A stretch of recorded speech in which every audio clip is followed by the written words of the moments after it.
Hey everyone, it's Maureen here at the Soulful Creative Studio. Thank you for joining me for the fourth and final video on circular weaving. So I hope that you've enjoyed the other videos that I've created. This one is going to be more about the tools and materials. So we're going to just delve in a little bit deeper into what I use. And the first thing that we'll talk about is the loom. So I've just been using these embroidery hoops, and they have this little hardware on the top. It's a little piece of hardware that you can unscrew and screw on to secure the inner hoop, which is what we actually create our weaving on. And the two reasons why I really like the embroidery hoop is that it holds your warp threads nicely in place as you're weaving.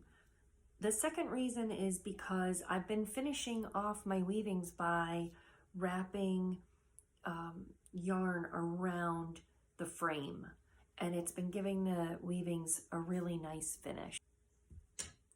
I'll be listing all the resources at the bottom of this video.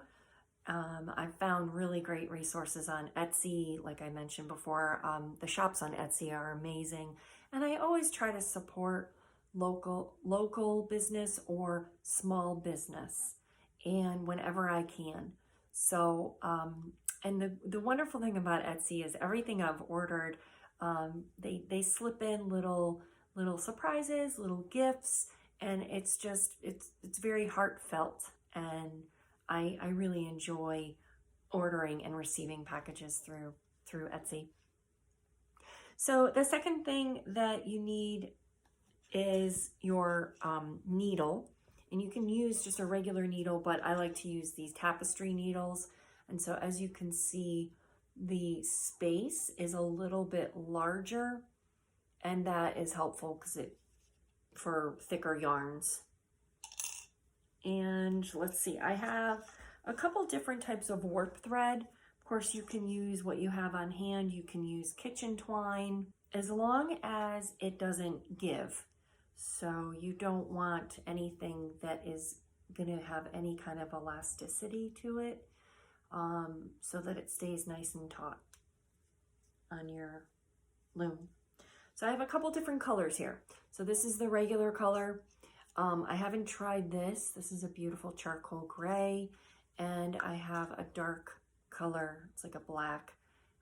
So I'm looking forward to trying those out, experimenting, and seeing what those look like. And let's see, what else do we have? Okay, so then the next thing is to just briefly cover yarn.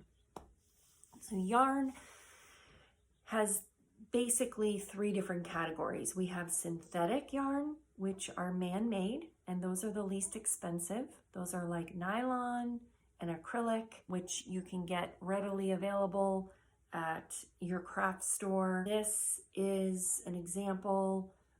It's perfectly wonderful yarn. This one actually I really like because it has a little bit of a sheen to it. It's kind of shiny. So this is an acrylic yarn, and this is a more chunky acrylic yarn. So the weight of the yarn, what we're talking about when we talk about weight is the different thicknesses. Yeah, so then we have plant-based yarns like silk, hemp, what else? Let's see, cotton, of course. So I'll show you a few examples of those. Here's a beautiful cotton yarn, and it's just soft. It's very soft. It's strong, and it's bright in color. You have silk, and this is, I ordered this on Etsy, and it just came, and it's just beautiful. It's more of a raw silk, and I can't wait to try to use it on a really large weaving that I just started. It's gonna really offer a different texture and a different feel, and I'm really excited to try this out. And then we have animal fibers, which are wool, alpaca, and the like. I'm sure that there's lots of other ones, but I have an alpaca and I have wool. So the wool yarn that I've been experimenting with is called roving. So roving is referring to the fact that it's not quite spun into yarn yet. So it comes in large quantities like this, large package, and it's just so, to me, it's yummy. You know, it's like the pop of color and the texture. And so I'm going to show you what you can do with that. It's also very soft. This is a merino wool. It's extremely soft and it's been really fun to work with. So what you can do is just up towards the top, you can just begin to separate the threads a little bit and just gently tear.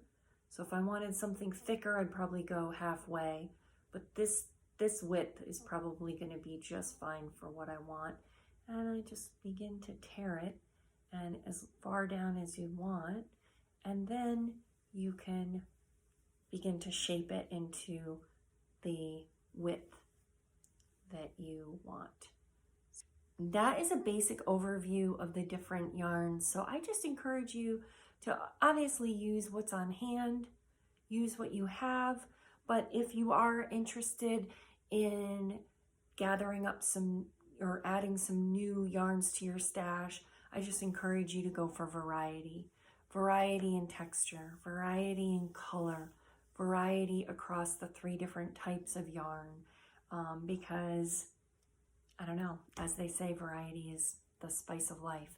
So the last thing that I want to cover is, I want to talk about my process a little bit. So for my creative practice, no matter what I am creating, I like to set an intention.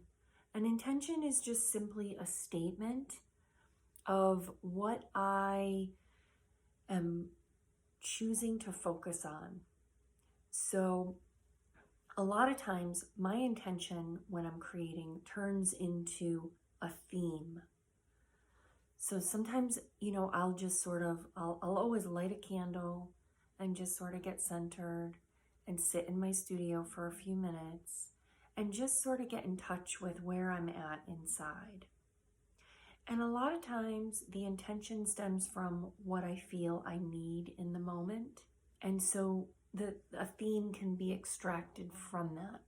So let me give you an example. A few weeks ago, we had a lot going on in the world, and we still do, but I felt very squirrely, I was feeling a lot of powerlessness.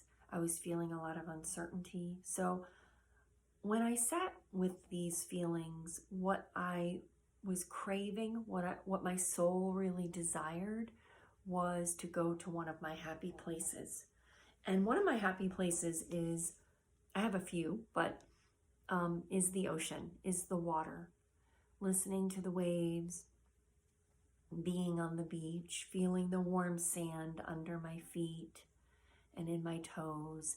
And so when I began weaving, I had the intention of creating a weaving that would remind me of this happy place, of the beach. And so this is what I ended up creating, and it is called A Day at the Beach. And as you can see, I chose colors that reflected that theme. And I also used different technique than I had before. Ended up sort of looking like the sunshine. And I also chose the yarns that were going to give me the feeling that I wanted and the look of waves and clouds. So all through the whole process, what that does when you create from a place of intention, it helps you to stay in a creative flow. I'd love to learn more about what inspires you, what keeps you in the creative flow. Please please share that with me in the comments, and any other questions, please feel free to share with me.